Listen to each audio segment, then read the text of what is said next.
Oups, coucou, j'espère que vous allez bien. Premier élément, c'est-à-dire nous sommes allés à la pompe funèbre pour vérifier l'information. Non, pas à la pompe funèbre.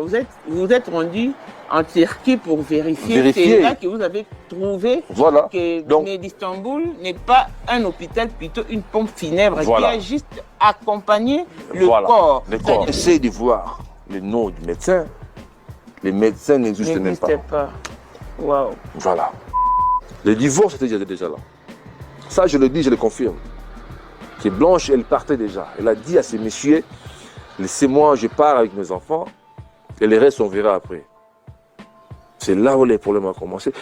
Moi, je ne suis pas bête, moi, Georgette. C'est pourquoi, par exemple, je vais voir de tous les sens, dans tous les sens, qu'on en a le moment pour le thé.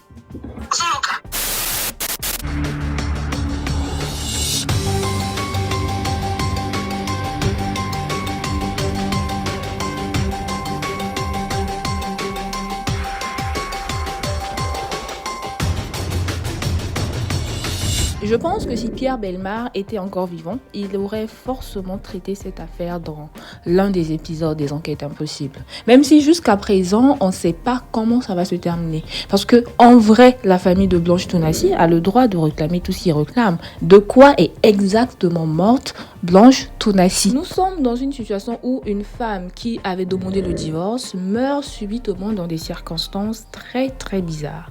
Une fois de plus, la famille de Blanche Tounassi rappelle que Blanche n'est pas décédée dans un hôpital. Elle est plutôt décédée dans une chambre d'hôtel. Et par la suite, le pasteur a appelé une compagnie de pompes funèbres qui est donc passée récupérer le corps à l'hôtel. Nous sommes avec le grand frère de Blanche. D'abord, Marcelo nous a menti. Il y a 2 dates de la mort de Blanche. Voilà. Comment un monsieur qui dit à sa femme, Marcelo, tu as dit à Blanche qu'il va payer cher. Oui, c'est vrai, elle est morte, tu l'as tuée. Tu vas payer, moi je te dis. Tu vas payer. Marcelo, il y a des gens qui se réunissent en Boujima et en Ganajika, qui parlent de cette affaire chaque jour. Les gens ne dorment pas. Ils ne vont pas croire que non, c'est fini. Hein? Charlatan que tu es, magicien que tu es, Marcelo, tu vas payer. Et puis toi, tu parles de l'argent. Tu es un homme, toi. Toi, tu es un homme. Marcelo, regarde-toi bien, mon cher. Prochainement, ne me pousse pas à balancer qui est ton mari, Marcelo. Pardon? C'est pourquoi tu as peur de moi. Je suis la seule personne qui te fait peur. Ni chez les canons, ni chez les Moussaou. Je suis la seule personne que tu sais bien que tu as peur. C'est moi. L'incorruptible. Je n'ai pas bien capté. Je dis bien et je le répète. Marcelo, prochainement, je vais faire balancer ton mari dans les réseaux. Pardon? Je le dis bien. Tu sais bien que tu as peur de moi. Tu le sais bien, Marcelo. Pardon, excusez-moi. J'ai bien entendu, le pasteur Marcelo a un mari? Bon, ok, continuons. À ce point? Vous blaguez, tu as blagué, tu as blagué. Tu as blagué. Moi, là-bas, tu prends l'enfant d'autrui, en bonne santé, elle part, tu l'as tué. Marcelo, tu crois qu'on a peur de toi? Qui es-tu, toi? Qui es-tu, toi? Blanche a fait de toi un homme. Blanche a fait de toi un homme, un monsieur. Tu es venu épouser Blanche avec 2 pantalons, Marcelo. Elle t'a accepté. Suivez bien, écoutez bien les audios. Toi, dame, là, c'est Élise, tu me traites des voyous. Tu viens d'où, toi? Tu viens d'où? Mon grand frère Piro, qui est à Lubumbashi, a posé la question à Marcelo. Marcelo, dites-nous un peu. Parce que Blanche était là. Et on se demande, elle est morte de quoi? Il a commencé à échapper à des questions. On pose des questions. Marcelo, maintenant on va faire comment après la mort de Blanche? Oh non, c'est encore très tôt, j'ai encore la douleur. L'arme de crocodile. Et la suite, on va y arriver parce qu'il y a déjà les enquêtes. Je vous ai dit les premiers éléments, c'est-à-dire nous sommes allés à la pompe funèbre pour vérifier l'information. Non, pas à la pompe funèbre. Vous êtes rendu en Turquie pour vérifier. C'est là que vous avez trouvé que Med-Istanbul n'est pas un hôpital, plutôt une pompe funèbre qui a juste accompagné le corps. C'est-à-dire qu'ils ont livré, la pompe funèbre a livré le cercueil, habillé, Blanche, comme on fait pour les funérailles. Donc ça n'a rien à voir. Donc il a juste signé et on a présenté à la pompe funèbre un clochard, soit disant que c'est lui l'ami de Blanche. Et quand le team qui est en Turquie, ils ont essayé d'entrer en contact avec ces messieurs, ils voient un monsieur là bizarre, ils voient un monsieur avec des locks. Et monsieur l'a compliqué, il dit, mais c'est qui ces messieurs-là? On essaie un peu d'entrer avec lui, il dit, il parlait turkish, évidemment. Il a dit d'autres choses. Et après, bon, il sort un côté, non, là, il y a quelque chose qui ne cloche pas. Mais les enquêtes continuent en Turquie. Je le salue encore, on continue. Quand on essaie de voir les noms du médecin, les médecins n'existent même pas. Waouh. Voilà. Il a le sang de Blanche dans ses mains et cette affaire ne termine pas. Et d'autant plus qu'on n'a pas trouvé la solution, d'autant plus qu'on n'a pas eu la vérité. Oui, c'est vrai, vous allez me dire que non, mais écoutez, elle est déjà morte, c'est bon, il n'y a pas de problème, elle est morte, oui, c'est vrai, mais nous voulons voir, nous voulons connaître la vérité.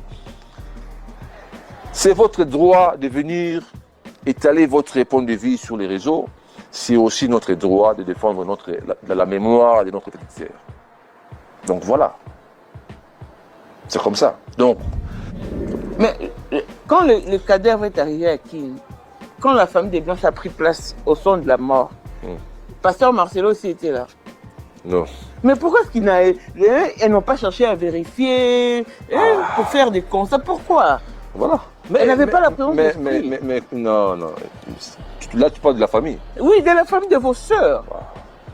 Elles auraient dû vérifier. Parce que c'est leur sœur, quand même, après tout. En fait, c'était un peu compliqué. Au lieu de venir poser des questions par la suite. Vous savez, je vais te dire une chose. Tu vois l'histoire de l'opération. Quand les gens ont commencé à crier sur la toile que non, la femme de Marcelo a fait la BDL, tout ça. C'est Marcelo qui a lancé ces rumeurs-là. Oh, la rumeur en question. Oh, mais c'est Marcelo. Ah bon? Mais c'est comme ça qu'il opère, c'est comme ça. Parce que tu vois, il connaît bien la mort de Blanche.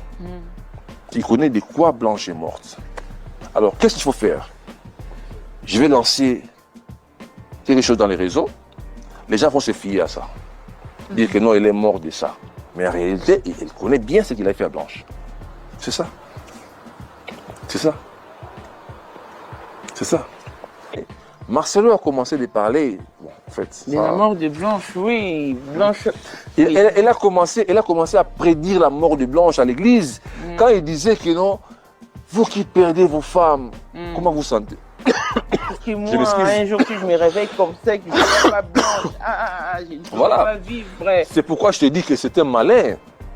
Il avait commencé à préparer l'église. Le choc. Voilà.